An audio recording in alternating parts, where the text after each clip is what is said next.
आप लोग परेशान मत होइए। आप लोग मुझे बिल्कुल भी डिस्टर्ब नहीं कर रहे हैं, बल्कि काम की बजाय मुझे बातचीत करना ज्यादा अच्छा लगता है। लेकिन फिर भी मैं यहाँ रात दिन घुसा बैठा रहता हूँ और सर पर एक ही धुन सवार रहती है कि मुझे कुछ लिखना चाहिए, कुछ लिखना चाहिए, कुछ लिखना चाहिए। ये मेरा पढ़ने लिखने का कमरा है, जहाँ बैठकर मैं अपनी कहानियां वगैरह लिखता हूँ। इसे मैंने खुद बनाया है, अपने हाथों से लकड़ियां गूड़ी हैं, बल्लियां लगाई हैं, इसीलिए इतना भद्दा और खराब दिख रहा है। छत भी लीक करती है, ठीक मेरी मेज के ऊपर, लेकिन इसे यहां से हटा भी नहीं सकता, क्योंकि इसके नीचे फर्श में एक बहुत बड़ा गड्ढा है जो इस मेज की वजह से छुपा हुआ है। मुझसे एक गड़बड़ और भी हुई है कि मैंने इस कमरे के लिए टीले की बगल वाली जमीन चुनी।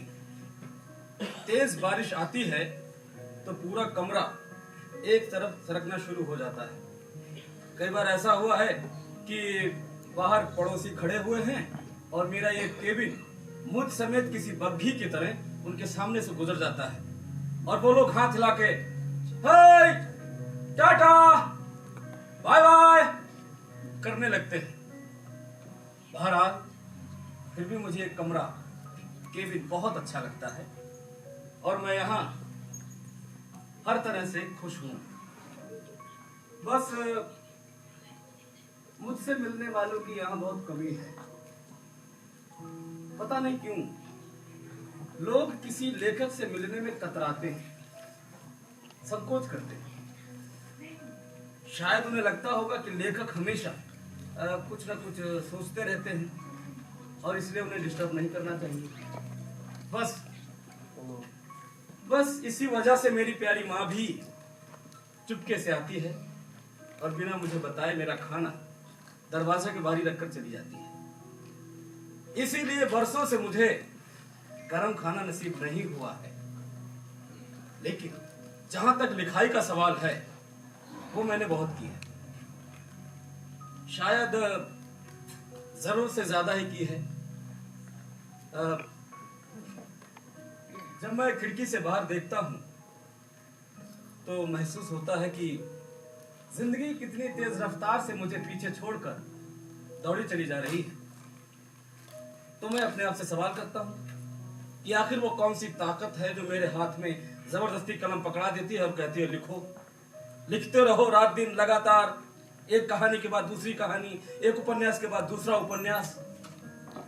और इस सवाल का जवाब भी मुझे मिल जाता है, बहुत आसान सा, क्योंकि मेरे पास कोई दूसरा विकल्प नहीं है। कभी कभी लगता है शायद मैं पागल हूं।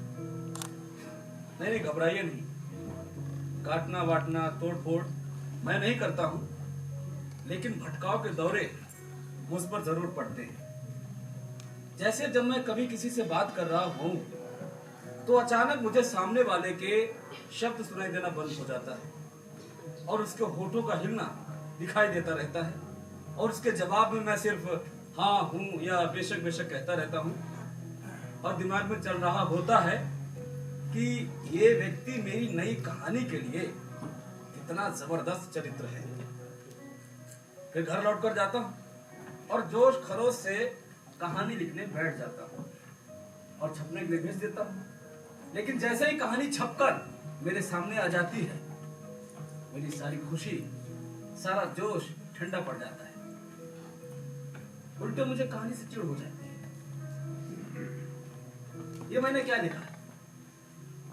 ये कहानी लिखने योग्य थी ही नहीं। मुझे कहानी लिखना आता ही नहीं है।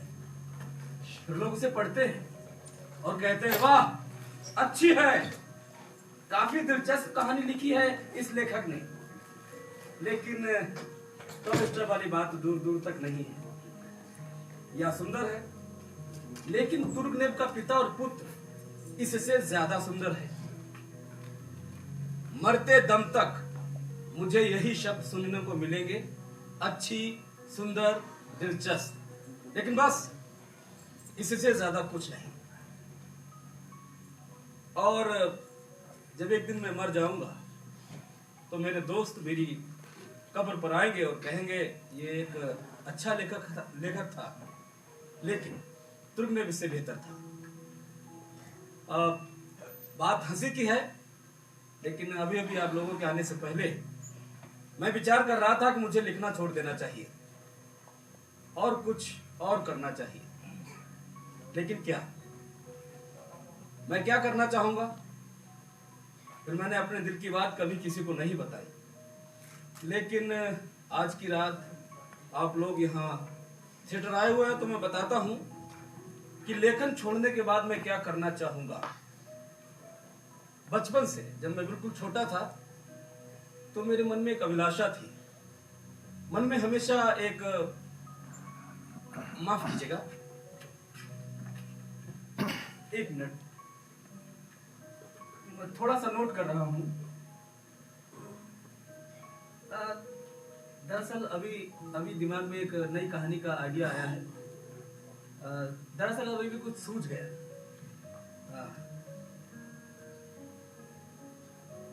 हाँ ठीक है। हाँ तो हम लोग क्या बात कर रहे थे? बताइए क्या बात कर रहे थे हम लोग? चलिए छोड़िए, कोई बात नहीं। वैसे इस वक्त मेरे दिमाग में एक कहानी घूम रही है, आप लोग देखिए, शायद आपको पसंद आए। कहानी की शुरुआत होती है एक थिएटर से। सीजन का पहला नाटक प्रस्तुत होने जा रहा है। रंग प्रेमी दर्शकों का हुजूम है। चमचमाती बग्घियों से बड़ी बड़ी हस्तियां उतरकर हॉल की लॉबी में दाखिल हो रही हैं।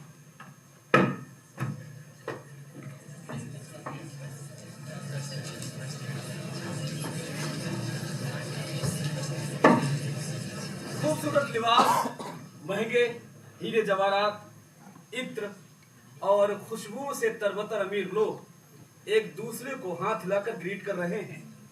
किसने क्या पहना है, कौन कैसा लग रहा है, इस बात पर प्रतिक्रियाएं व्यक्त की जा रही हैं। नाटक कौन सा है, कैसा है, किसने लिखा है, इस बात की किसी को कोई परवाह नहीं, सिवाय एक आदमी के, इवान इलियच चिरड्याकोव।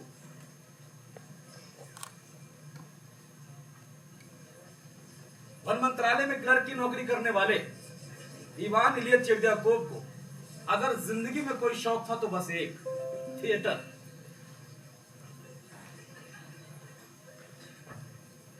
स्वभाव से बहुत आशावादी, बहुत महत्वाकांक्षी कि वो भी एक दिन तरक्की करके बड़ा अफसर बन जाएगा। इसीलिए बहुत मेहनत, धीरज और ईमानदारी से काम करने वाला इवान इलियच चिरड्याकोव अपने मात्र एक सुख के लिए कोई भी बलिदान देने को तैयार है। आज हैसियत से बाहर जाकर 2 टिकट खरीदे हैं, सबसे महंगे, आगे की क्लास के, वो नाटक देखने के लिए जिसको लिखा है श्री रोस्तोव ने और जिसका नाम है दाढ़ी वाली राजकुमारी।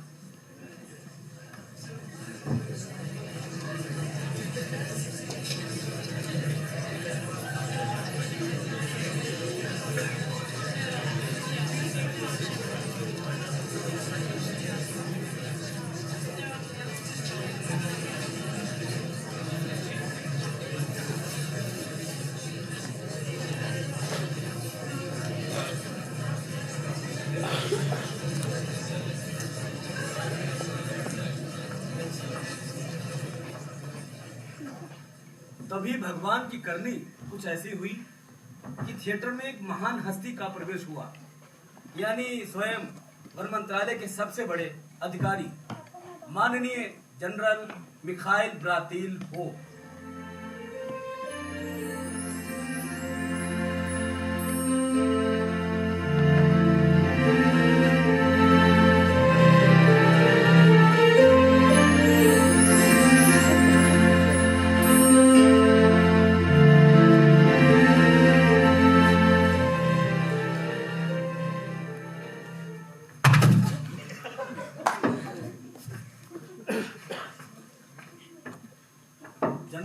ईवान के ठीक सामने है।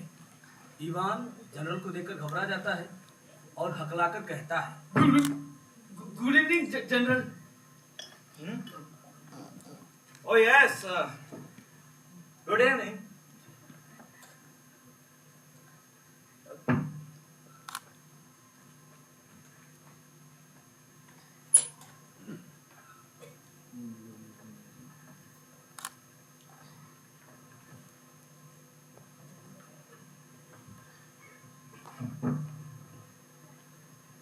माफ कीजिएगा सर, मेरा नाम चेरद्याकोव है, इवान इलियच चेरद्याकोव सर।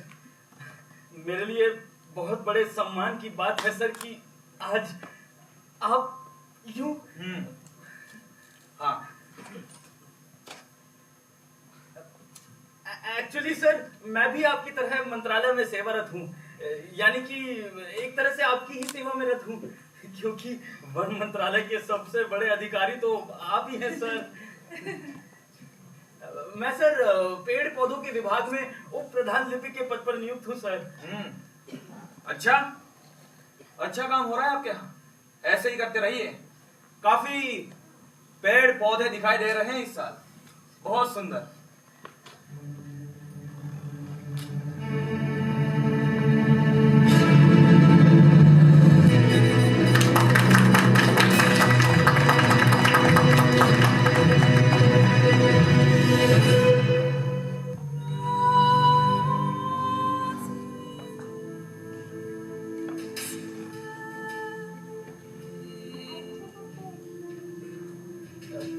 माफ कीजिएगा सर, सर सर मेरी श्रीमती भी आपको नमस्ते करना चाहती हैं। ये हैं श्रीमती चेरद्याकोव। नमस्कार सर। नमस्कार, कैसी हैं आप? आपकी कृपा है सर। बहुत खुशी हुई आपसे मिलकर। अच्छा, नमस्कार। मैडम राकिल हो, नमस्कार। ये मेरी पत्नी श्रीमती चेरद्याकोव। नमस्कार मैडम। मैडम कैसी हैं आप? श्रीमती प्राप्ति हो? मैं ठीक हूँ, धन्यवाद। आप कैसी हो? आपकी कृपा है मैडम। मैडम अभी अभी आपके पतिदेव से मिलने का सौभाग्य प्राप्त हुआ। मैडम राकिल हो, मैं अपनी पत्नी, मेरा मतलब श्रीमती चेरद्याकोव का पति। आप कैसी हैं श्रीमती प्रातिल हो? Sorry, terribly sorry.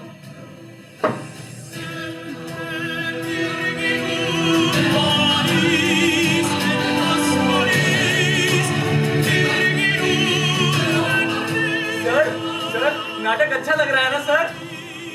पता नहीं, अगर ठीक से देख पाऊं तो शायद अच्छा लगे। सौभाग्य से मिले सुनहरे अवसर का लाभ उठाकर इवान इलियच चेरद्याकोव आराम से बैठकर दाढ़ी वाली राजकुमारी नाटक का आनंद लेने लगा था। इस समय वो वन मंत्रालय के सबसे बड़े अधिकारी की नजरों में अजनबी नहीं रह गया था। वो इस समय उनका मित्र तो नहीं, लेकिन उनके परिचय के दायरे में अवश्य आ गया था। ये उपलब्धि कम नहीं होती है, लेकिन तभी अचानक बिना किसी सूचना के, जैसे आसमान में बिजली चमकती है, इवान इलियच चेरद्याकोव की गर्दन पीछे झुकी और ओह गॉड! My God! ये लो darling. I am sorry sir, extremely sorry sir, extremely sorry.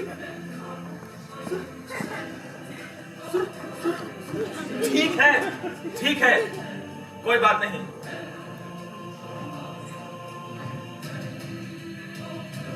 कोई बात नहीं, नहीं सर, कोई बात कैसे नहीं?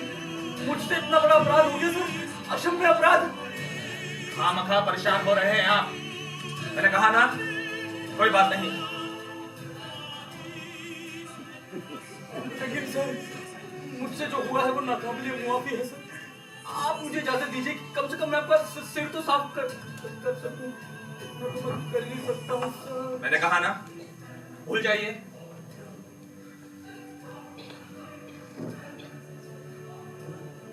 लेकिन सर मैंने आपके सिर पर छींक दिया सर, आपका सिर गंदा कर दिया सर। हालांकि हालांकि मैं आपको विश्वास दिलाता हूँ सर कि ये एक एक्सीडेंट था। हाँ हाँ सर। लेकिन कितना गंदा और घिनौना एक्सीडेंट था। जी हाँ सर।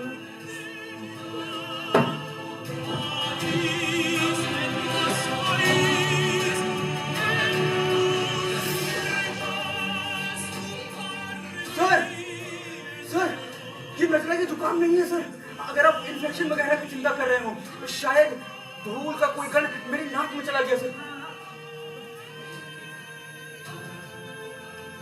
लाख कोशिश करने के बावजूद इवान इलियट चेरद्याकोव इस घटना को अपने जहन से निकाल नहीं पा रहा था। छींक जैसी शारीरिक रूप से छोटी और मामूली सी प्रक्रिया उसके जहन में पड़कर एक बड़ा आकार लेने लगी थी।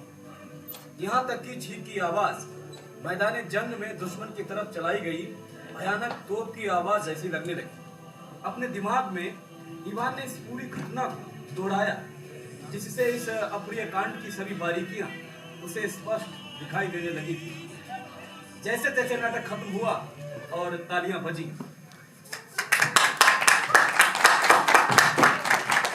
वाह, क्या नाटक था भाई, कमाल है।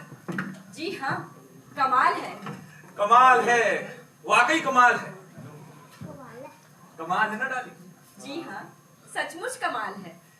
बेशक कमाल है, हद से ज्यादा कमाल है।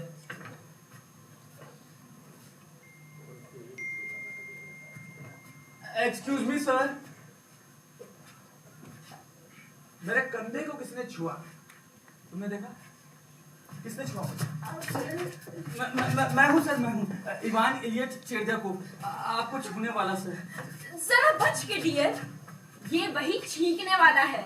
नहीं नहीं, आप घबराइए मत। मेरी सारी छींक निकल चुकी है, पूरी तरह छिप गया हूँ। ये देखिए, ये देखिए।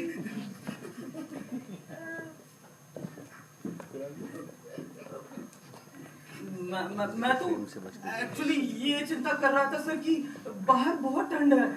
अगर आप भीगा हुआ सर लेकर बाहर जाएंगे तो कहीं आपको कुछ हो ना जाए सर। हाँ सर। कुछ नहीं होगा नौजवान, भूल जाओ इसे। अच्छा मुझे ये बताओ कि तुम्हें नाटक कैसा लगा? काफी मजेदार था, है ना? मजेदार? हाँ।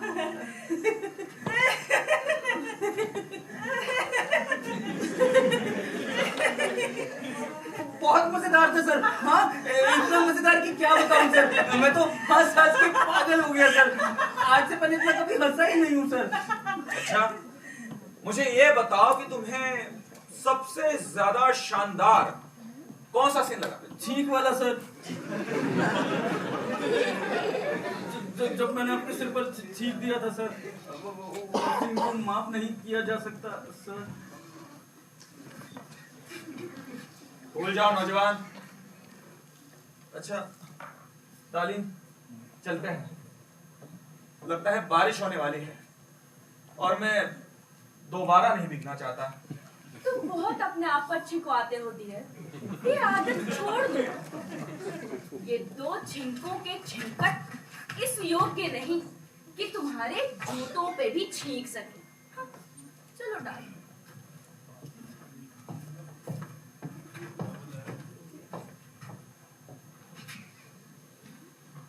मैं बर्बाद हो गया, मैं पूरी तरह बर्बाद हो गया। ये आदमी मेरा ट्रांसफर करवा देगा, मुझे डिपार्टमेंट से निकाल देगा, पेड़ पौधों से हटाकर झाड़ जंकार और टहनी विभाग में भेज देगा। घर चलो इवान। क्या? खामखा चिंता कर रहे हो तुम। बहुत मामूली सी छींक थी। जनरल तो अब तक उसे भूल भी गए होंगे। क्या तुम्हें सचमुच ऐसा लगता है? तुम दिल से कह रही हो? वो नहीं, अंदर से तो मैं भी दिल से डरी हुई हूँ। और दोनों ही अपने दिलों में ये डर लिए हुए घर पहुंचे।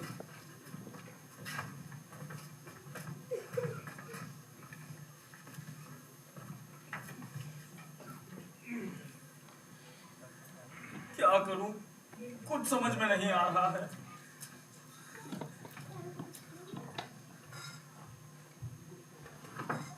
क्या उनके घर कोई अच्छा सा तोहफा भिजवा दूं, जैसे कि फूल, फल या दागटोबल? नहीं। तरक्की के सारे खुले हुए दरवाजे ईवान के मुंह पर धड़ाम से बंद हो गए। ऐसा क्यों हुआ मेरे साथ? मैं थिएटर देखने गया ही क्यों? और अगर जाना ही था तो बालकनी की सीट में क्यों नहीं बैठा? अपनी क्लास, अपने तबके, अपनी औकात और हैसियत के लोगों के साथ। वहां तो लोग एक दूसरे पर चीखना पसंद करते हैं। अब सो जाओ ईवान। मेरा क्या ख्याल है कि अगर मैं कल जनरल के पास जाऊं और उन्हें प्यार से, ठंडे दिल से समझाऊं तो शायद वो मान जाएंगे, है ना? मेरा ख्याल है उन्हें अब इस बात की याद ही न दिलाओ तो बेहतर होगा ईवान।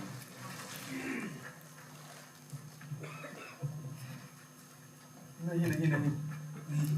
अगर मुझे एक दिन समस्त लोगों के संग उठना बैठना है तो वैसा ही बर्ताव भी करना होगा।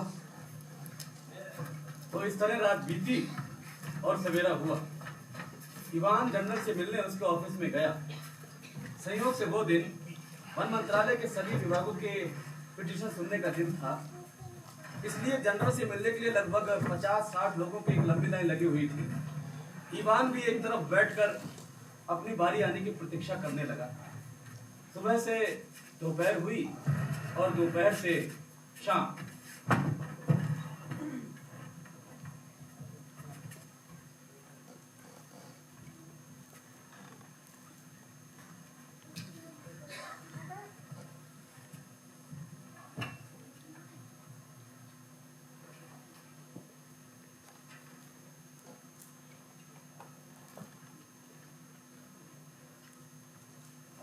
Next next.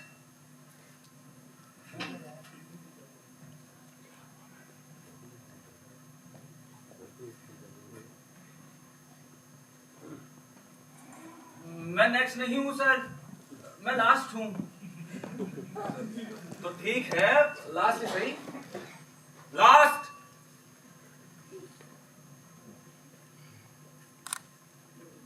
यस सर, मैं हूं सर। हाँ तो बोलिए, क्या पिटीशन है आपकी? पिटीशन? नहीं सर, मेरी कोई पिटीशन नहीं है। मैं पिटिशनर नहीं हूं सर। तो मेरा टाइम क्यों वेस्ट कर रहे हैं आप? सर, आप मुझे पहचाने नहीं? कल रात हमारी मुलाकात हुई थी सर, बहुत जटिल परिस्थितियों में। मैं पिटिशनर नहीं हूं सर, मैं छींकर हूं। क्या? छींकर मतलब छींक वाला। मैंने आपके सिर पर छींक दिया था सर, आपका सिर गंदा कर दिया था। ओह, आई सी। तो अब किस लिए आए हैं आप? मुझ पर थूकने के लिए? आपसे माफी मांगने सर, आपसे क्षमा प्रार्थना करने आया हूँ। मैं आपको विश्वास दिलाता हूँ सर कि मेरी उस छींक के पीछे कोई भी राजनीतिक या असामाजिक कारण नहीं था सर। मानवीय ईर्ष्या, द्वेष, पक्षपात और हिंसा से रहित ये एक दैवीय प्रकोप था सर। अपने चेहरे पर उगे हुए इस अंग के प्रति मेरे मन में जरा भी स्नेह या मोह नहीं है सर। सारा कसूर इस कमीनी नाक का है सर, इस कमीनी नाक का। आपको सजा देनी है तो इस नाक को दीजिए सर, ये अपराधी है। लेकिन इसके पीछे जो शरीर है उसे छोड़ दीजिए सर, वो बेकसूर है। इस नाक को तो आप जेल में डाल दीजिए सर, देश निकाला दे दीजिए। लेकिन मुझे माफ कर दीजिए सर, मुझ पर रहम कीजिए सर, प्लीज मुझे माफ कर दीजिए सर, प्लीज सर। उठाओ, मुझे तुम्हारी नाक से कोई नाराजगी नहीं है नौजवान, क्योंकि मेरे पास इससे भी बहुत जरूरी काम है। इसलिए मेरी सलाह है कि तुम घर जाओ और ठंडे पानी से नहाओ, या चाहे जो भी करो, फिलहाल यहां से जाओ। Okay sir. और हाँ, दोबारा से ऐसी बेवकूफी भरी बातों से मुझे परेशान मत करना। Okay sir. पता नहीं कहां से चले आते हैं ऐसे सब लोग। बड़बड़ बड़बड़ बड़बड़, सुबह से अभी तक सिर्फ यही सुनता रहा हूं मैं। बड़बड़ बड़बड़ बड़बड़।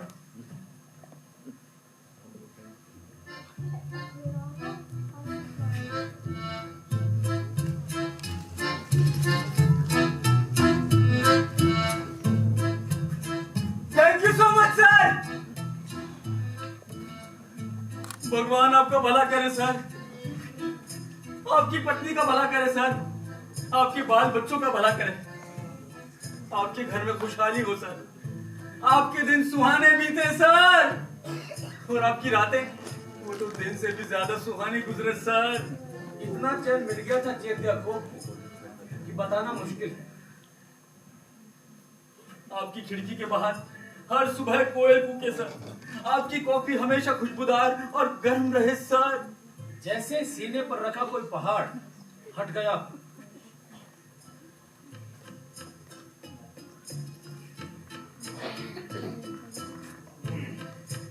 आपकी इस कुर्सी को भी प्रणाम जिस पर आप बैठते हैं, आपकी इस वर्दी को प्रणाम जो आपको समेट कर इस कुर्सी पर बैठती है सर। घर लौटते हुए ईवान के पांव मारे खुशी के जमीन पर नहीं पड़ रहे थे। जीवन फिर से कितना अच्छा और सुंदर लगने लगा था। गीत संगीत और आनंद से भरा हुआ, जैसे कि स्वर्ग हो।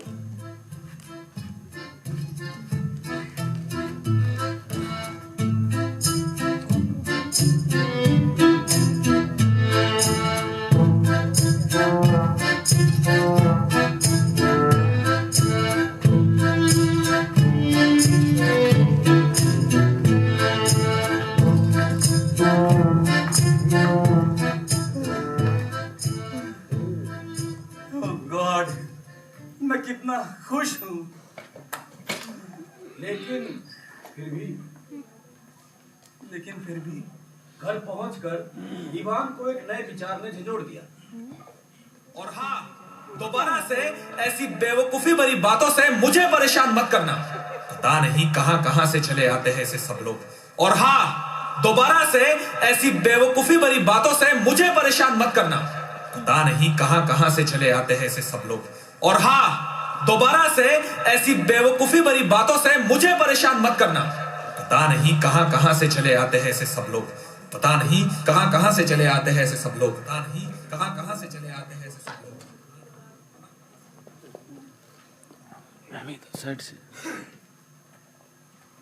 क्या मेरे साथ किसी तरह का क्रूर मजाक किया गया है? क्या जनरल ने जानबूझकर ईवान को उल्लू बनाया है? अगर वो मुझे सजा नहीं देना चाहते तो इतना तड़पा क्यों रहे हैं? सचमुच अगर चीख एक मामूली चीज थी तो जनरल बेचारे को चैन से सोने क्यों नहीं दे रहे थे? क्या सारी रात इसी तरह गुजरेगी, करवटों में छटपटाते हुए? ये तो बर्दाश्त के बाहर था। मुझे गुस्सा आ रहा है। और इसी गुस्से की आग में जलते भुनते टहलते हुए रात कटी और सवेरा हुआ और उसने अपनी बीवी का नाम लेकर पुकारा, सोनिया, सोनिया, सोनिया। क्या हुआ ईवान? क्यों चिल्ला रहे हो ईवान? मेरा अपमान किया गया है सोनिया। तुम्हारा अपमान कौन करेगा ईवान? तुम तो कितने भले और सीधे साधे हो। लेकिन किया है, अपमान किया है। और जानती हो किसने? वन मंत्रालय के मंत्री जनरल ब्रातिलहोव ने। जनरल ब्रातिलहोव ने? कैसे? क्या किया उन्होंने तुम्हारे साथ? साला कुत्ता! उस हरामी ने इतनी बारीकी और चालाकी से मेरा अपमान किया कि किसी की पकड़ में ना आ सके। वो जितना चालाक है उतना ही बेरहम भी है। उसने ऐसी तिगड़म भिड़ाई कि मुझे मजबूर कर दिया कि मैं उसके दफ्तर में जाऊं, उसके पैरों में गिरकर भिखारियों की तरह भीख मांगू और गिड़गिड़ाऊं। इतना नीचे गिर गए तुम? हाँ ईवान?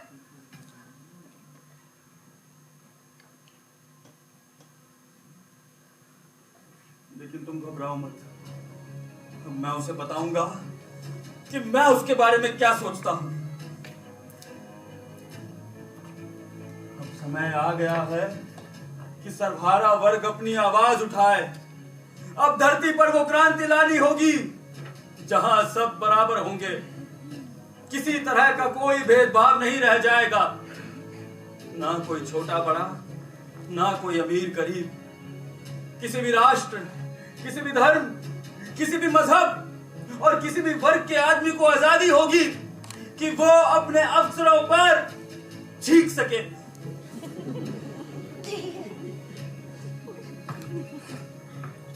तुम देखना, मान तो उसका होगा, मेरे द्वारा। Ivan, Ivan, Ivan.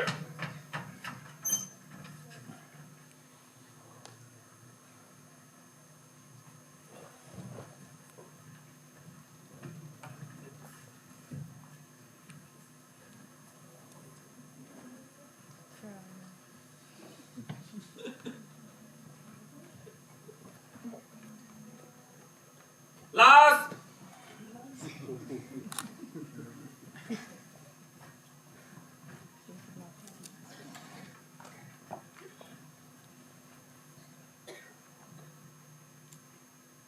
हाँ, बोलिए। बोलिए। आप कह रहे हैं बोलिए? लगता है आप मुझे पहचाने नहीं श्रीमान। जरा गौर से देखिए मेरा चेहरा। जी हाँ, मैं वही हूं। आपने सही पहचाना। वही? कौन? चेड़द्याकोव श्रीमान, चेड़द्याकोव। मैं फिर से जी गया हूं, बिना ठंडे या गर्म पानी से नहाए। इस गंदे आदमी को किसने अंदर आने दिया? क्या चाहिए तुम्हें? क्या चाहिए? आप पूछ रहे हैं कि क्या चाहिए? आप इतने बड़े मंत्रालय के सर्वोच्च अधिकारी, इतनी बड़ी कुर्सी पर बैठे हुए मंत्री, एक ऊंचे वर्ग के व्यक्ति एक निम्न मध्यम वर्गीय से पूछ रहे हैं कि क्या चाहिए? आप इस कुर्सी पर बैठे हुए अच्छी तरह से जानते हैं कि जीवन में कहीं भी समानता नहीं है। दुनिया में सिर्फ दो तरह के लोग हैं, एक वो जो शासक हैं, दूसरे वो जो शासित हैं। एक वो जो आदेश देते हैं, दूसरे वो जो उस आदेश का पालन करते हैं। एक वो जो सिर झुकवाते हैं, दूसरे वो जो सिर झुकाते हैं। एक वो जो अपमान करते हैं, दूसरे वो जो अपमानित होते हैं। फिर भी आप पूछते हैं कि क्या चाहिए? क्या चाहिए तुम्हें? बेवकूफों की तरह खड़े रहकर बड़बड़ मत करो। बोलो, क्या चाहते हो तुम? मैं आपको बताता हूँ कि मैं क्या चाहता हूँ। एक्चुअली मैं आपसे माफी मांगना चाहता हूँ अपनी उस छींक के लिए जो एक्सीडेंटल थी। मैं शायद तब आपको सही से समझा नहीं पाया था, इसलिए मैं दोबारा कह रहा हूँ सर, वो छींक एक्सीडेंटल थी, प्योर एक्सीडेंटल थी। निकल! निकल यहां से! बेवकूफ! बाजी! उल्लू का पट्टा! चला जा मेरी आंखों के सामने से। और दोबारा दिखाई दिया ना तो साइबेरिया भिजवा दूंगा। क्या नाम है तेरा? बोल, क्या नाम है तेरा?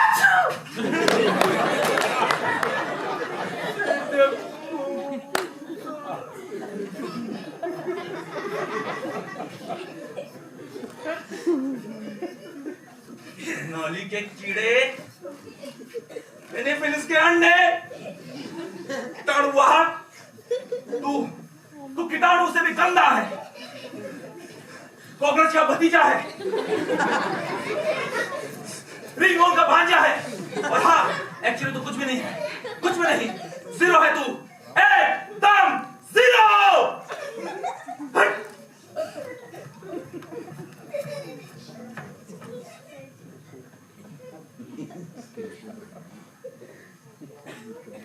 ठीक इसी पर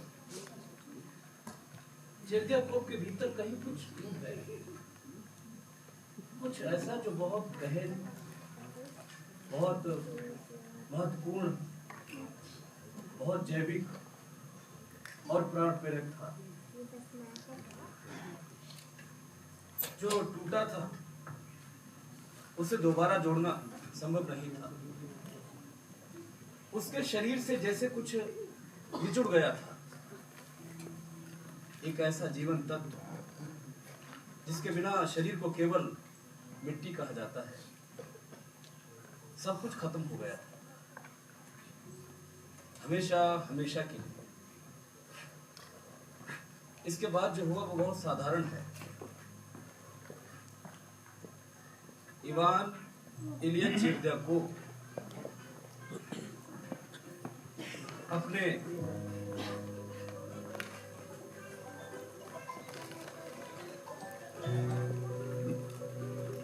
घर वापस लौट आया।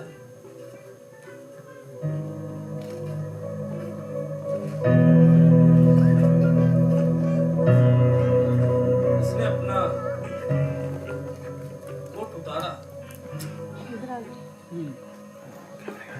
आराम से जमीन पर बैठा और मर गया।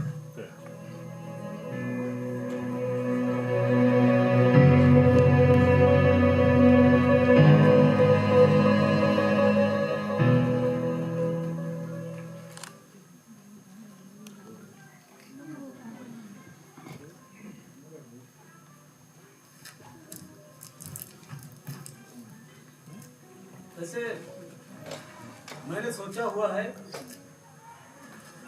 किसी एक दिन एक किताब लिखूंगा जिसमें 33 कहानियां होंगी और सबका अंत एक ही होगा, हैप्पी एंडिंग। कितना अच्छा लगेगा ना? हंसना, खुश होना किसे अच्छा नहीं लगता। हंसने की बात से मुझे याद आया है, किसी ने कहा है कि इंसान सभी प्राणियों में केवल इसलिए सर्वश्रेष्ठ है कि वो हंस सकता है। केवल यही एक गुण हमें अन्य तुच्छ प्राणियों से अलग करता है। लेकिन इंसान किस किस बात पर हंसता है, ये अपने आप में एक अचरज का विषय है। मिसाल के तौर पर दर्द, पीड़ा यानी कि पेन, दर्द कोई हंसी का विषय नहीं है, लेकिन लोग हंसते हैं। लेकिन तभी जब वो दर्द किसी दूसरे को हो रहा हो। कोई ऐसा आदमी जिसके दांत में दर्द हो रहा हो और जिसका जबड़ा कद्दू की तरह सूज गया हो और जिसमें भयानक दर्द हो रहा हो, उसे देखकर हंसी नहीं आनी चाहिए, हरगिज हरगिज नहीं आनी चाहिए। लेकिन एस्टेस्को नाम के एक गांव में, जहां मनोरंजन का कोई साधन नहीं है, वहां किसी दांत के दर्द से पीड़ित आदमी को देखना सबसे बड़ा मनोरंजन होगा। लोग हफ्तों हंसी से लोटपोट होते रहेंगे। बेशक छोटे पादरी सरजई बान मुगला सोप का मामला हंसी का बिल्कुल नहीं था। देखिए,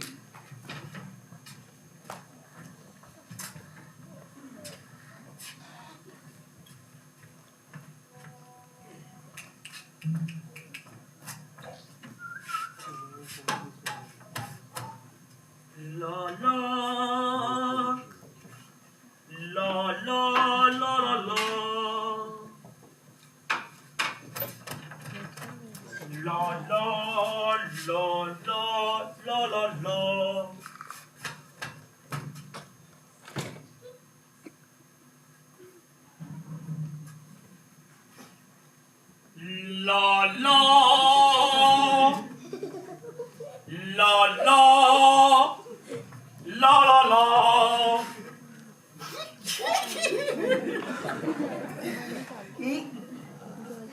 La la la. La la la la la la la. Hey! La la la la la la la. Hey! La la la la la la la. Hey! La la la la la la la. La la la la la la la.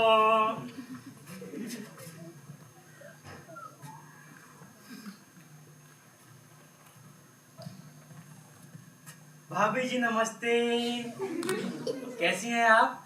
ठीक हैं? मैं कह रहा था, दांत निकलवाएंगे आप अपना? हाँ हाँ, फ्री में, बिल्कुल फ्री में। नहीं, कोई बात नहीं, कोई दिक्कत नहीं, कोई दिक्कत। दादाजी सुनिए मेरी बात। यहाँ ये मैं कह रहा हूँ, दांत निकलवाएंगे आप? आपकी तो उम्र भी अच्छी खासी हो गई है। आइए सुनिए, दांत।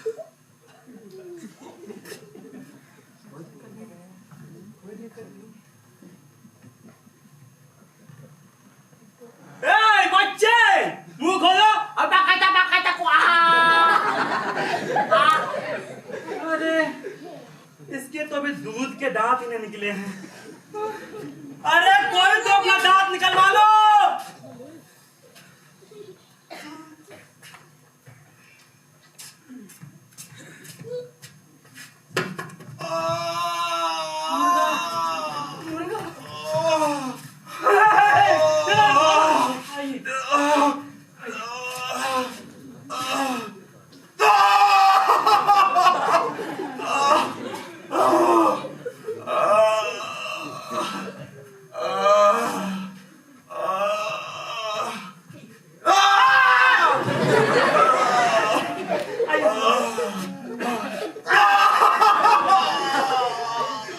जी फादर बताइए, कहिए कैसे आना हुआ?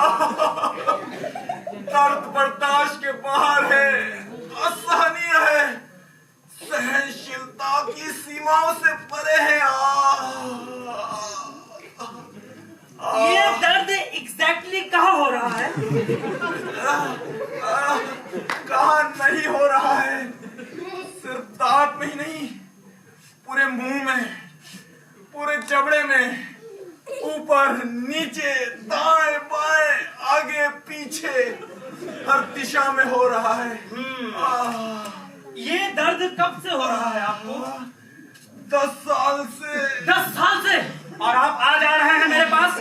अरे कल से अब तक लगता है 10 साल बीत गए हैं। हाँ, जरूर कोई घोर पाप किया होगा मैंने, जो उसी की सजा मिल रही है। ईश्वर ने अपने सारे काम छोड़ दिए होंगे ताकि मुझे अच्छी तरह से दंड दे सके।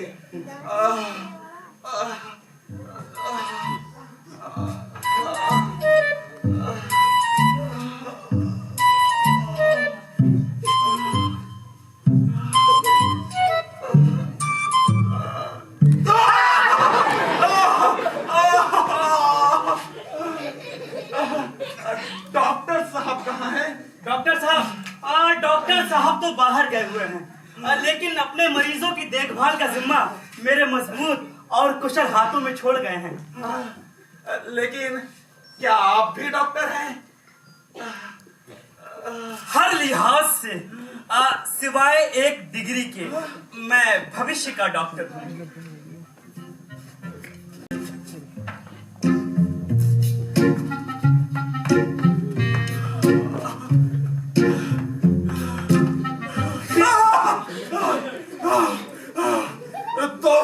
तो मैं भी भविष्य का मरीज हूँ। Goodbye. Bye bye bye bye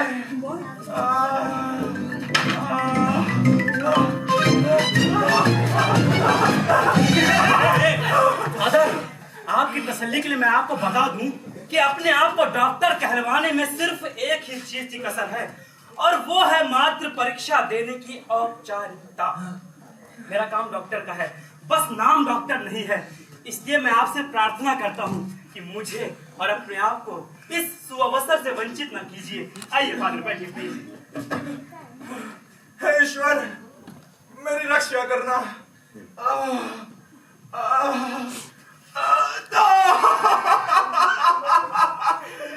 बैठने से भी तकलीफ होती है।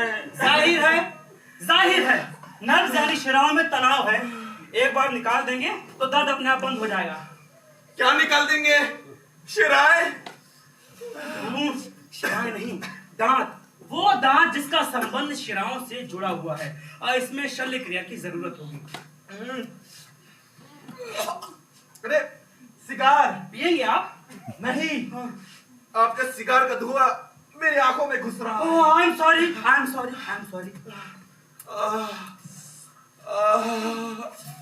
लेकिन फादर, क्या आप चाहेंगे कि मैं इसे बुझा दूं? सच में क्या आप चाहेंगे मैं इसे बुझा दूं? हाँ, लेकिन फादर, इसके बिना तो मेरे हाथ बहुत कांपने लगते हैं और मैं नर्वस हो जाता हूँ। लेकिन आप कहते हैं तो बुझा देता हूँ। नहीं कीजिए, ये भी सुलगा लीजिए। नहीं, अभी तो यही काफी रहेगा। Thank you.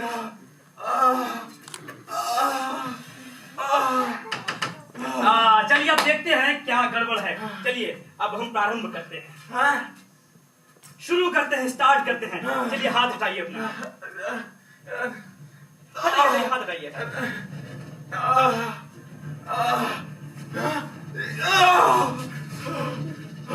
हाथ हटाइए फादर।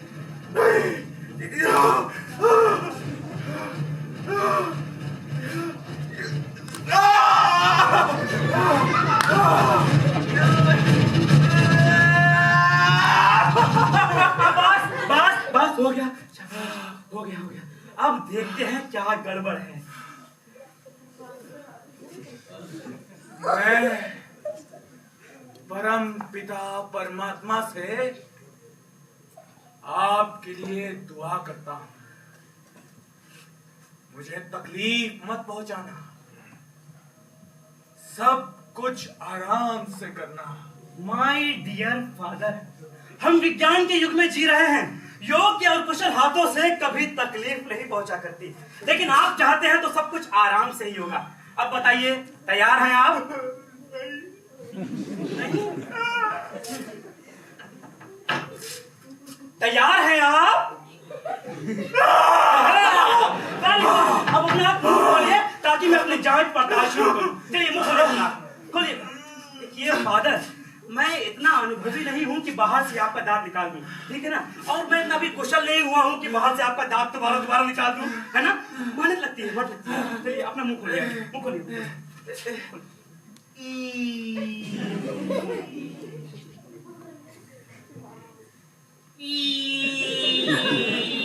क्या आपने मुंह खोला है? होठ नहीं, पूरा का पूरा मुंह खोलिए। मुझे आपके दांत नहीं मांजने हैं, उनकी जांच पड़ताल करनी है।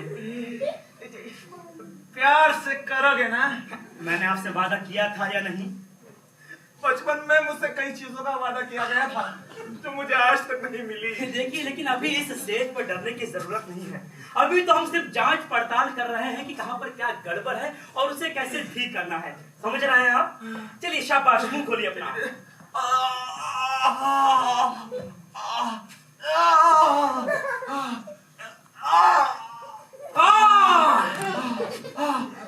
ये रहा साला, यही है ना वो गुंडा बदमाश?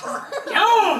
बहुत ज्यादा दिमाग खराब हो गया तेरा, इतनी बदमाशी क्यों कर रहा है? अरे उससे बातें मत करो, दोस्ती में मत करो, उसे बाहर निकालो। फादर जल्दी मत कीजिए, मैं तहकीकात कर रहा हूं ना। मुंह खोलिए अपना।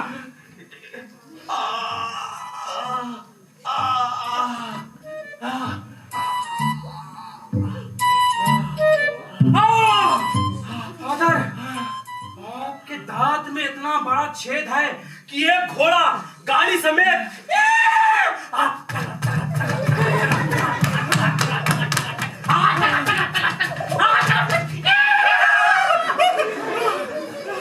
आपके मुंह में से गुजर जाए। मुंह खोलिए अपना।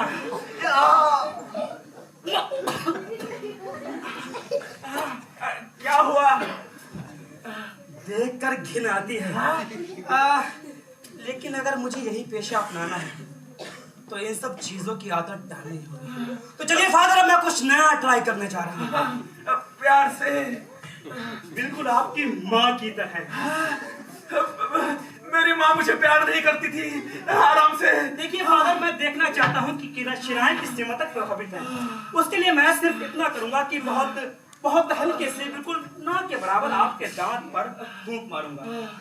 इससे कोई डर नहीं है आपको? नहीं। तैयार हैं आप? हाँ। ठीक है, ठीक है। अब मैं फूंक मारने जा रहा हूँ, ठीक है?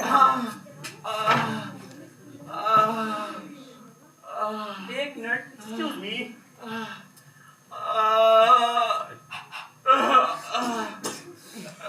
चलिए, तैयार हैं आप?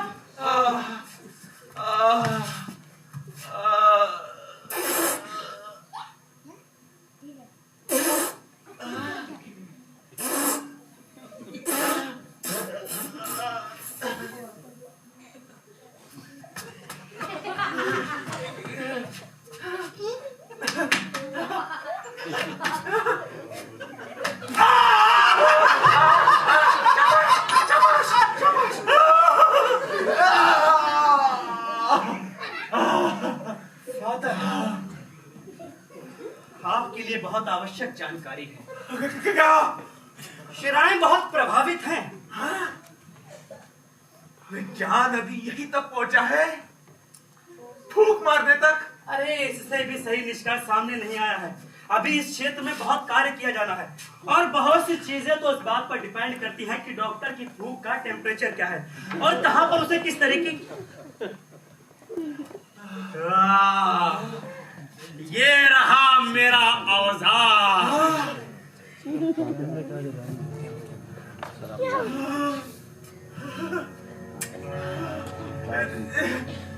इससे क्या करेंगे आप? आपके मुंह में डालूंगा। हाँ? आपके मुंह में डालूंगा, आपका दांत निकालूंगा। फादर घबराइए नहीं, घबराइए नहीं। यहाँ बैठिए, यहाँ बैठिए।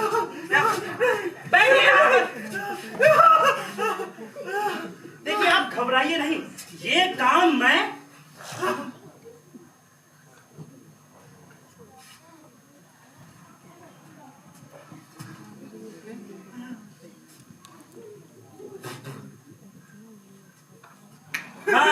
चुटकियों में कर दूंगा ये काम। घबराइए बिल्कुल नहीं, घबराइए नहीं। ईश्वर मुझ पर दया करना। देखिए सर्जरी यानी शल्य क्रिया कुछ भी नहीं है। अगर हाथ मजबूत हो तो चलिए मुंह खोलिए अपना।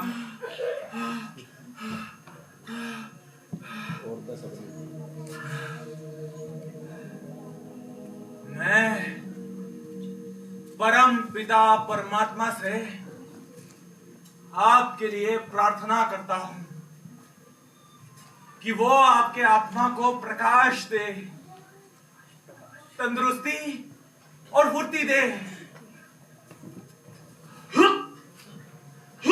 और फुर्ती दे और फुर्ती दे और फुर्ती दे और फुर्ती दे। बस फादर इतनी फुर्ती बहुत है। आमीन आमीन। मुंह खोलिए अपना आप।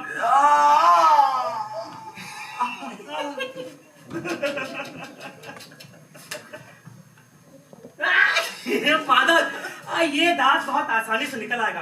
कुछ दांत परेशान करते हैं मानता हूँ, लेकिन सिर्फ वो दांत जिनकी जड़ें बहुत गहरी होती हैं।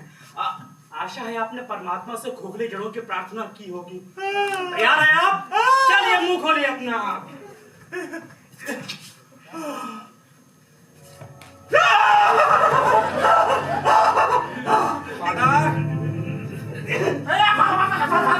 क्या कर रहे हैं आप? क्या कर रहे हैं? छोड़िए मेरा हाथ, छोड़िए छोड़िए।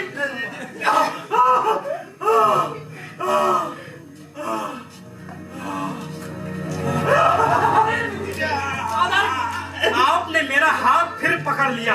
देखिए अगर मुझे आपका दांत निकालना है तो इस हाथ की आवश्यकता पड़ेगी। चलिए छोड़िए मेरा हाथ। छोड़िए। नहीं, अगर आप मेरा हाथ नहीं छोड़ेंगे तो मैं इस औजार से आपकी उंगलियों पर चोट मारूंगा। Very good, very good, very good. आप बिल्कुल मत हिलिए। देखिए अगर मुझे आपका दांत निकालना है तो आपका हिलना नहीं चाहिए उतना। शांत बैठिए, ठीक है? फादर आप फिर हिल रहे हैं।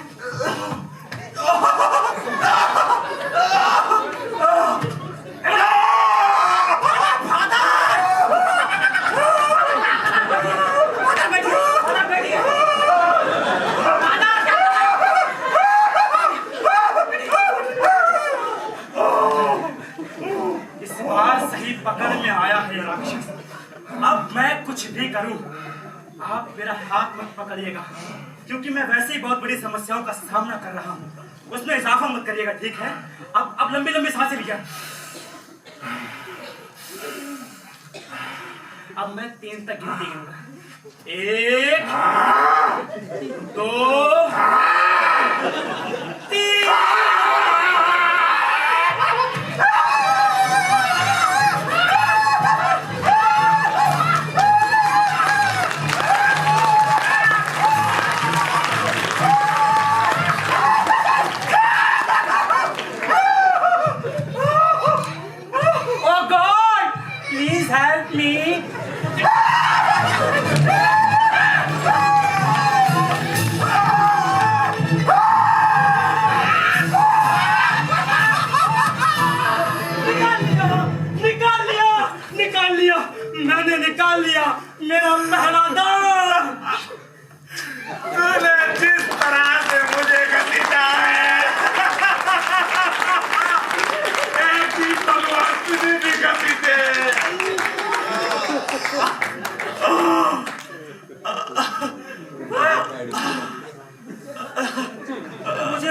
था यही होगा।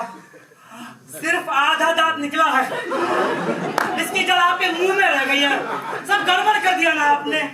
साले कसाई, लोहार, बड़ाई, तुम मेरे लिए परमात्मा का अभिशाप है। तेरी तुलना में ये दांत का दर्द वरदान था। साले गंवार देहाती, तेरी अकल तेरा दांत की जड़ से भी ज्यादा ठस है। चल बैठ यहाँ, मुझे अभी अधूरा काम निपटाना है। नहीं, मुझसे दूर है शैतान की औलाद। अगर तूने मेरे मुंह में उंगली भी डाली तो ये मेरी हफ्ते की पहली ठोस खुराक होगी। बिना पूरा दांत निकलवाए तू यहाँ से नहीं जा सकता। ये मेरे पेशे की इज्जत का सवाल है।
कर्तव्य अधूरा रह गया।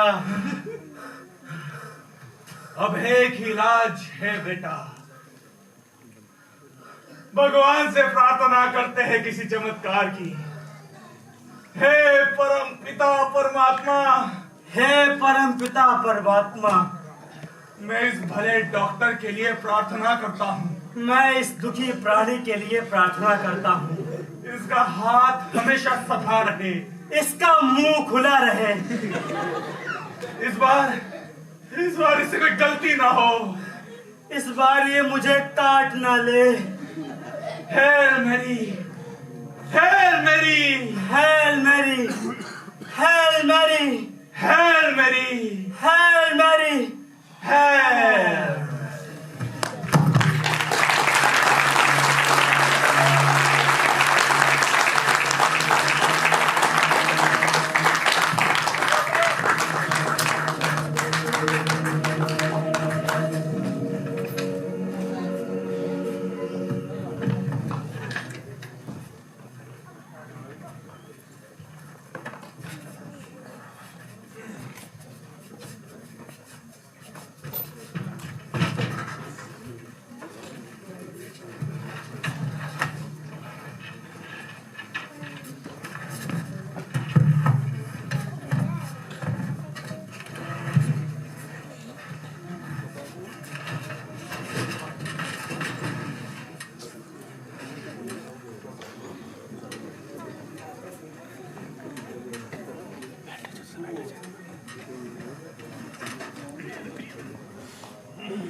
खासकर सर्दियों में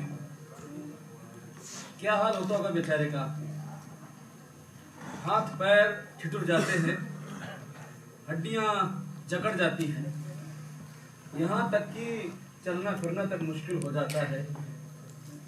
और ऐसे में अगर कोई बला आ जाए, कोई मुसीबत आ जाए, तो जो उस दर्द से भी बड़ा दर्द हो तो कयामत ही आ जाए। ऐसा ही एक सीधे साधे बैंक मैनेजर के साथ भी कुछ ऐसा ही हुआ। उसका नाम क्या नाम है, छोड़िए नाम, आप अपने हिसाब से रख लीजिए। तुरंत देखिए कि बेचारा कैसे मुसीबत में पड़ा।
प्लीज अपनी आवाज जरा नीचे रखो please. I am sorry sir. दरअसल मेरे गठिए का दर्द बहुत बुरी तरह से उभर आया है, जिसकी वजह से मेरी एक एक नस तड़क रही है। जरा सी आवाज और हलचल भी तोप के गोले की तरह लगती है। बहुत ज्यादा दर्द होता होगा सर। अरे सुबह कंघी करने में तो मेरी जान ही निकल गई। एक बात कहनी है सर। हाँ बोलो बुजेतकिन, क्या बात है? एक औरत आपसे मिलना चाहती है सर। मुझे पूछी तो उसने एक लंबी चौड़ी कहानी सुना दी, और जिसका सिर पैर मेरी समझ में नहीं आया। लेकिन उसकी जिद है कि वो सीधे बैंक मैनेजर से ही मिलेगी। अब क्या करें सर, आपकी तो तबीयत खराब है। मैं ऐसा करता हूँ उसे कल या परसों बुला लेता हूँ। अरे नहीं नहीं बुजेतकिन, तबीयत खराब है तो क्या हुआ? बहन बहन बैंक का काम नहीं रुकना चाहिए। ऐसा करो तुमसे अंदर भेज दो, लेकिन जरा धीरे। Okay sir.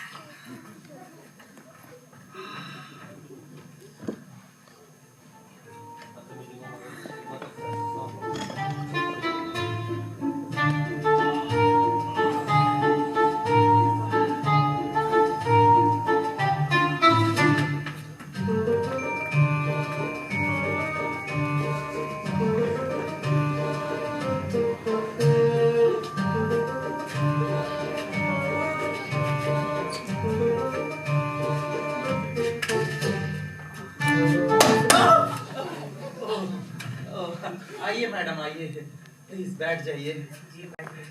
खड़े न होने के लिए माफ कीजिएगा, मैं अभी इस लायक नहीं हूँ। बताइए मैं आपकी क्या मदद कर सकता हूँ? मुझे आपकी मदद की जरूरत है सर। मैं आपसे हाथ जोड़कर कहती हूँ कि भगवान के लिए मेरी मदद कीजिए। सिर्फ आप ही मेरी मदद कर सकते हैं, वरना इस पूरी दुनिया में और कोई नहीं है जो मुझ दुखियारी का रोना सुने।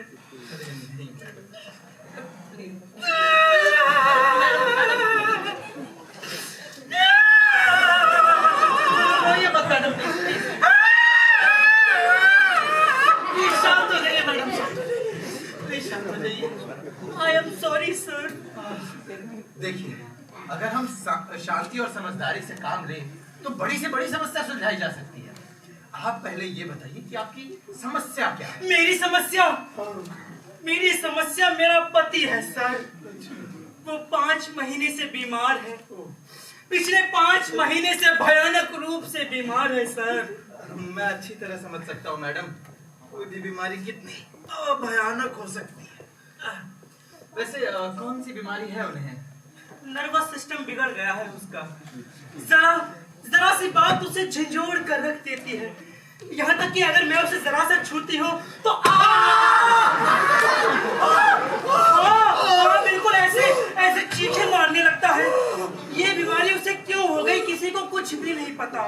मुझे कुछ अंदाजा हो चला है, पर आप आगे बताइए, पर बिना रियल एक्शन के, अगर हो सके तो। इधर वो बेचारा बिस्तर पर पड़ा था और उधर वहाँ मेरे पति के। अब दोबारा चीखने तो नहीं जा रही ना मैडम? मन तो बहुत करता है चीखने को, क्योंकि इधर वो बेचारा 5 महीने से बिस्तर पर पड़ा ठीक होने की कोशिश कर रहा था और उधर बिना किसी वजह के उसे नौकरी से निकाल दिया गया सर। लेकिन मैडम, आपके पति की नौकरी का हमारी बैंक से क्या ताल्लुक? आपको पता नहीं है सर, मैंने क्या क्या सहा है उसकी बीमारी के दौरान। सुबह से शाम तक उसकी सेवा की है, रात से लेकर सुबह तक उसको दवाएं पिलाई हैं। इसके साथ साथ घर के सारे काम, खाना बनाना, बर्तन मांजना, कपड़ों की धुलाई, घर की सफाई, बच्चों की देखभाल, सब जानवरों को दाना पानी, अपने कुत्ते को, बिल्ली को, बकरी को, अपनी बहन के, तोते को जो बीमार है। तोता बीमार है? नहीं, मेरी बहन, उसे चक्कर आते हैं। अरे चक्कर तो मुझे आ गया। पिछले 1 महीने से लगातार चक्कर आ रहे हैं और ये चक्कर दिन पर दिन बढ़ते जा रहे हैं सर, बढ़ते जा रहे हैं सर। अरे मैडम जरा संभालिए अपने आप को प्लीज, जरा संभालिए। देखिए मैडम, आपकी शिकायत कितनी भी वाजिब हो, लेकिन फिर भी मैं उसकी बहन हूँ, आप यही कहना चाहते हैं ना? अरे लेकिन मैं भी कहाँ तक बर्दाश्त करूँ। मैंने उसका सब कुछ संभाल लिया था, उसकी बिल्ली, उसकी बकरी, उसका तोता, उसका घर, उसका सब कुछ। एक दिन उसके तोते ने मेरे एक बच्चे की उंगली काट ली। फिर मेरी बिल्ली ने भी उसके तोते को काट दिया। फिर जब उसकी बड़ी बिल्ली हमारी छोटी बिल्ली को काटने लगी तो जो मेरी सबसे बड़ी लड़की है ना, जिसका एक हाथ टूटा हुआ है, उसने उसकी बिल्ली को पानी में डुबो दिया सर, पानी में डुबो दिया सर, पानी में डुबो दिया।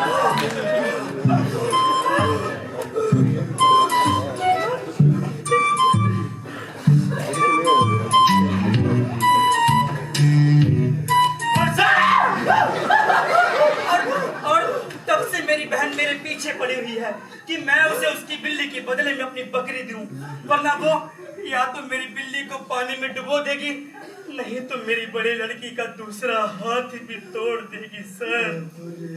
अरे मैडम, आप पर तो मुसीबतों का पहाड़ टूट पड़ा है, लेकिन इस बात का हमारी बहन और पता है सर, जब मैं अपने पति की तनख्वाह लेने उसके दफ्तर गई तो वहाँ क्या हुआ? वहाँ उन्होंने पूरे 24 रूबल और 36 कोपे काट लिए। किस लिए? मैंने भी यही पूछा था, तो वो कहते हैं कि उसने अपने फंड में से अपने पैसे बतौर लोन निकाल लिए हैं। ऐसा हो ही नहीं सकता, मुझसे पूछे बिना वो एक पैसा नहीं निकाल सकता, वरना मैं उसके टांगे नहीं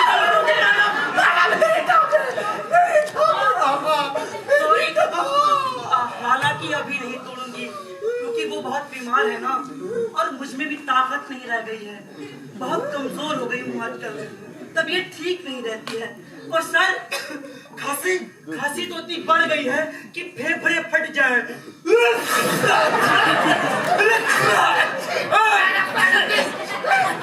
संभालिए अपने आप को प्लीज संभालिए।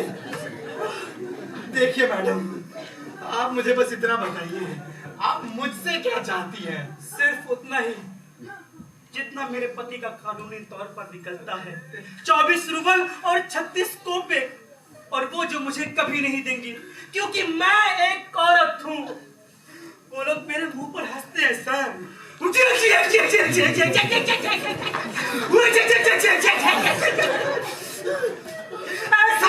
लेकिन क्या अच्छी बात है एक ऐसी औरत पर हंसना जो बेचारी कमजोर और बेसहारा हो। कमजोर और बेसहारा? नहीं मैडम, बिल्कुल अच्छी बात नहीं है। देखिए मैडम, आपकी शिकायत कितनी भी वाजिब क्यों ना हो, हमसे कोई ताल्लुक नहीं रखती। आपको चाहिए कि आप उस विभाग में जाएं जिस विभाग ने आपके पति को नौकरी पर लगाया है। क्या आप कह रहे हैं आप? मैं एक नहीं पूरे 5 विभागों में जा चुकी हूँ, लेकिन वहाँ किसी ने मेरी एक बात नहीं सुनी। अरे इन्हीं चक्करों ने तो मुझे पागल कर दिया है सर। ये देखिए, ये देखिए, ये देखिए, ये देखिए मेरे बाल झड़ने लगे हैं। एक नहीं दो नहीं पूरे मुट्ठी भर है सर। अब मुझे किसी विभाग में जाने के लिए बिल्कुल मत कहिएगा। मैडम मैडम प्लीज प्लीज अपने ये बात जरा संभाल के रखिए और मेरी बात जरा ध्यान से सुनिए। ये एक बैंक है, बैंक। हम यहाँ बैंकिंग का धंधा करते हैं, बैंकिंग का। यहाँ पैसे जमा किए जाते हैं तभी निकाले जाते हैं। समझ में आया आपको कि मैं क्या कह रहा हूँ? क्या कह रहे हैं आप? अरे मैं जो कह रहा हूँ उसका मतलब है कि मैं आपकी कोई मदद नहीं कर सकता। तो आप ये कहना चाह रहे हैं कि आप मेरी कोई मदद नहीं कर सकते? अरे कहने की कोशिश तो यही कर रहा हूँ, लेकिन लगता नहीं कोई फायदा है। इसका मतलब आप ये कहना चाहते हैं कि मेरा पति बीमार नहीं है। रुकिए, अरे वेट, अरे ये देखिए, ये देखिए, ये रहा डॉक्टर का सर्टिफिकेट। ये है सबसे बड़ा सबूत कि आपको अभी शक है कि मेरा पति दिमागी तौर पर बीमार नहीं है। अरे शक का तो सवाल ही पैदा नहीं होता मैडम, मैं कसम खाकर कह सकता हूँ। पहले पढ़कर देखिए इसे। अरे मैडम मुझे वैसे ही बहुत अच्छे से पता है कि आपके पति की बीमारी क्या है। इस डॉक्टर के सर्टिफिकेट का क्या फायदा अगर आप इसे पढ़कर ना देखें। प्लीज पढ़िए इसे, पढ़िए। लेकिन मैडम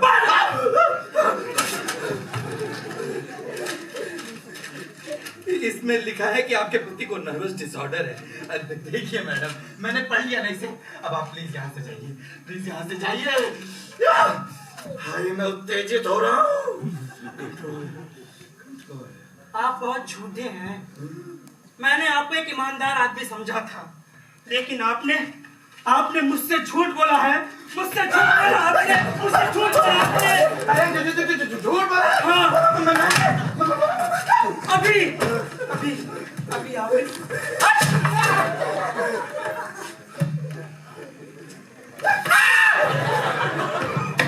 अभी आपने मुझसे झूठ बोला। आपने कहा कि आपने सर्टिफिकेट पढ़ लिया है, लेकिन आपने इसे बिल्कुल नहीं पढ़ा, क्योंकि अगर आपने इसे पढ़ा होता तो आपको दिखता कि मेरे पति को कैसे नौकरी से अन्याय पूर्वक निकाला गया है। यहाँ बैठिए। नहीं बैठिए। अरे बैठिए।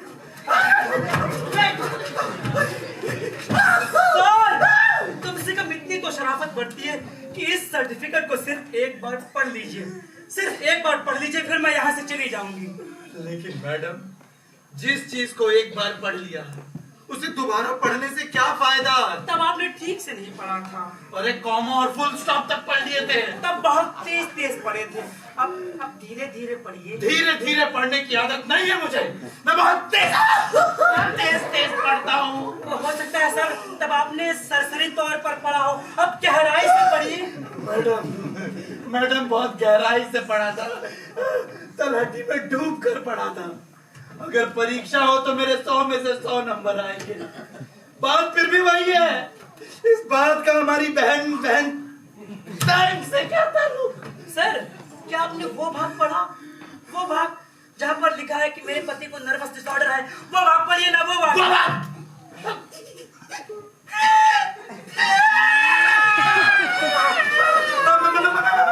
यहाँ लिखा है कि ये प्रमाणित किया जाता है कि इस पति के इस औरत के पति को नर्वस डिसऑर्डर है। बाप रे बाप, बड़ा दुख हुआ पढ़कर। लेकिन मैडम मैं आपकी कोई मदद नहीं कर सकता, इसलिए प्लीज आप यहाँ से जाइए।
टाइट में लाना बिल्कुल वैसा है जैसे कोई बाल कटाने के लिए कसाई की दुकान पे जाए। सर, कसाई की दुकान पर बाल नहीं कटा करते। कोई अपना बाल कटाने कसाई की दुकान पर क्यों जाएगा भाई?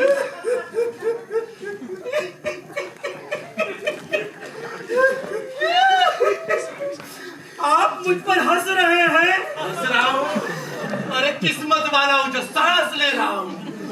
क्या मैंने आपको बताया कि मैं भूखी मर रही हूँ? पिछले 3 दिन से मैंने एक अन्न का दाना नहीं खाया। खाना चाहती हूँ लेकिन पेट में कुछ टिकता ही नहीं। आज एक ही कप कॉफी को दिन में 3 बार पिया है मैंने। हड्डियों का ढांचा हो गई हूँ मैं। देखा कैसे बेहोश हो गई थी मैं। दिन में 8 बार ऐसा हो जाता है सर।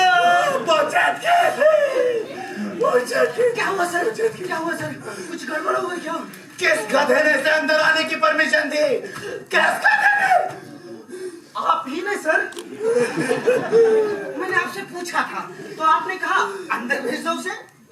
इसके पास तो डॉक्टर का सर्टिफिकेट है जो इन्होंने ठीक से पढ़ा ही नहीं। मैंने दिया तो उठा के फेंक दिया।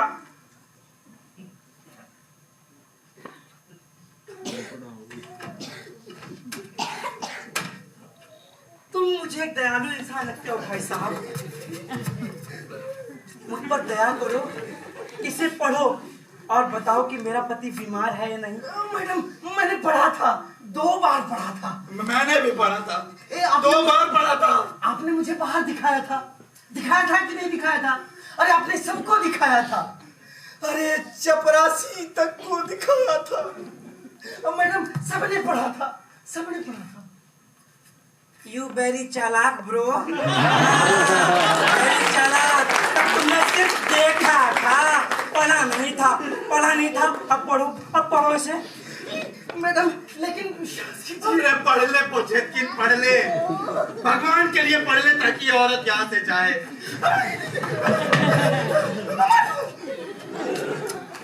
जी हाँ, इसमें लिखा है कि आपके पति वाकई 5 महीने से बीमार हैं। प्लीज मैडम, अब आप यहाँ से जाइए। क्या आप चाहेंगी कि मैं किसी को यहाँ बुलाऊं जो आपको यहाँ से जबरदस्ती ले जाए? हाँ, बिल्कुल ऐसा ही करो। 2 चपरासी और एक गार्ड को बुलाओ। ये औरत बहुत मजबूत है, बिल्कुल सांड की तरह। अगर मुझे किसी ने हाथ भी लगाया तो मैं इतने जोर से चिल्लाऊंगी कि यहाँ पूरा शहर इकट्ठा हो जाएगा। तुम्हारे सारे खातेदार अपने खाते बंद कर लेंगे। ऐसे बैंक से कोई इंसान अपना संबंध नहीं रखेगा जहाँ एक ऐसी औरत के साथ बदसलूकी की जाती हो जो बेचारी कमजोर और बेसहारा हो। कमजोर और बेसहारा? अरे तू उतनी ही कमजोर है जितना कि टक्कर मारने के लिए दौड़ता हुआ एक गैंडा। उतनी बेसहारा है जितनी किसी झोपड़ी पर आसमान से गिरती हुई बिजली। तू प्लेग औरत महामारी जो अपने रास्ते में आने वाले सभी गांव शहरों को साफ कर देती है।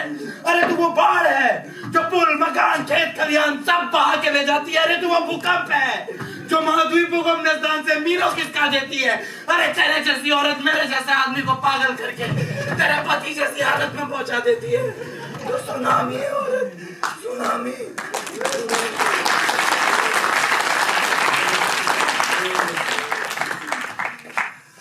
सर, तो क्या आप ये कहना चाह रहे हैं कि आप मेरी कोई मदद नहीं कर सकते?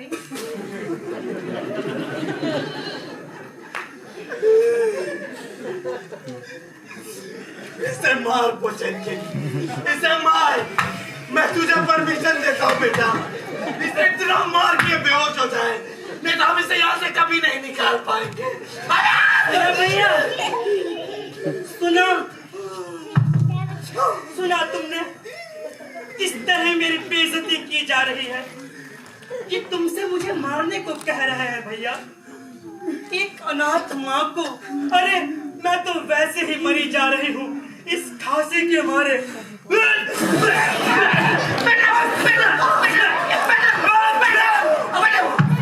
मैडम, ये बातें तो हम बाहर चलकर भी कर सकते हैं। आइए मेरे साथ, चलिए। चलिए। हाथ छोड़ो मेरा, लीव माई हैंड। बचाओ बचाओ, ये लोग मुझे मार रहे हैं, ये लोग मुझे मार रहे हैं। बचाओ कोई है, अरे ये लोग मुझे मार रहे हैं, अरे भैया ये लोग मुझे मार रहे हैं, ये लोग मुझे मार रहे हैं,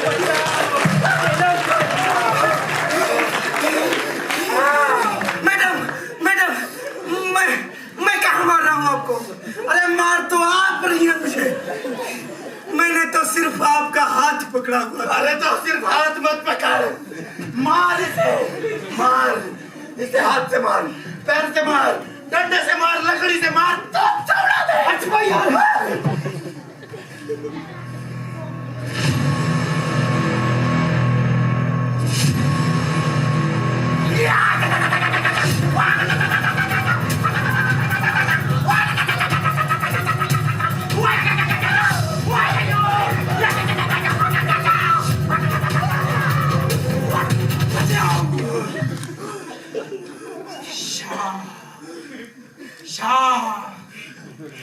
तेरे स्पेलिंग पर इस काली औरत का काला विशाप।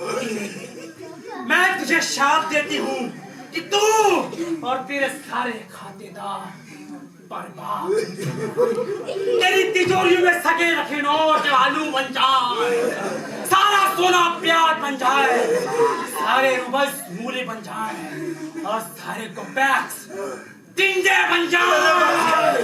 बस कर औरत, बस कर, बस कर, मैं तेरे पाँव पड़ता हूँ औरत, बस कर, बस कर। पुचेटकी से पैसे दे दे, पुचेटकी, जितने ये चाहती है उतने दे दे, पुचेटकी, जो ये चाहती है वो दे दे इसे, लेकिन इसे यहाँ से निकाल, इसे यहाँ से निकाल। सर 24 रूबल और 36 कोपेक, ना इससे एक पैसा कम ना ज्यादा, मुझे सिर्फ इतना ही चाहिए जितना मेरे पति का कानूनी तौर पर निकलता है। आइए मैडम, मैं आपको पैसे देता हूँ। और हाँ सर, 1 रूबल और दूंगी घोड़ा गाड़ी के लिए, घर तक पैदल जाने की ताकत नहीं बची है मुझे। इसे मॉस्को तक का किराया दे बेटा, लेकिन इसे यहाँ से निकाल, इसे यहाँ से निकाल। भगवान आपका भला करे भाई साहब, आप बहुत दयालु इंसान हैं। अरे बिल्कुल नहीं। ऐसा करती हूँ, मैं अपना शाप वापस ले लेती हूँ। नहीं, अरे नहीं, अरे मैं मैनेज कर लूंगी। अरे नहीं, कोई जरूरत नहीं, अरे कोई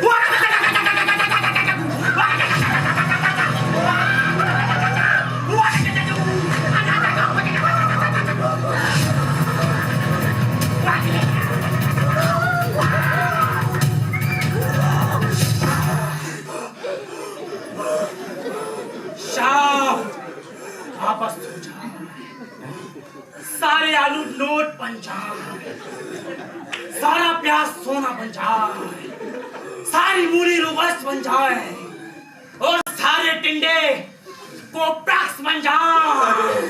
अरे शराब तो ये है शराब, इसे निकाल, इसे निकाल मुझे, इसे निकाल, इसे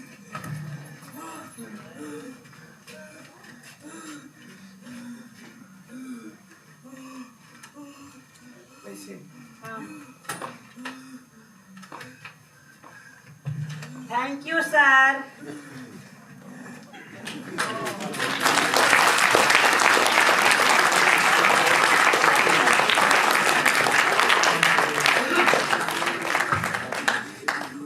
चली गई, चली गई, चली गई,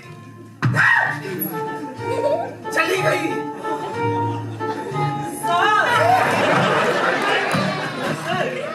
मुझे ना एक सिफारिशी चिट्ठी चाहिए होगी ताकि मेरे पति को कहीं दूसरी जगह नौकरी मिल जाए। चिट्ठी, चिट्ठी, चिट्ठी, चिट्ठी।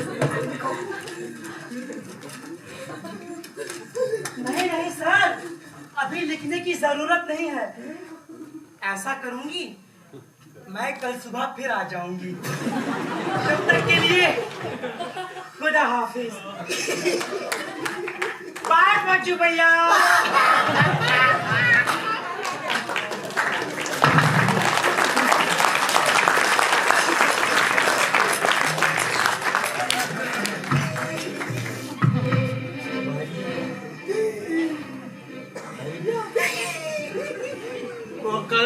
आएगी पोचेत की, वो कल फिर आएगी पोचेत, वो कल फिर आएगी, वो कल फिर आएगी पोचेत, वो कल फिर आएगी पोचेत, वो कल फिर आएगी पोचेत, वो कल फिर आएगी पोचेत।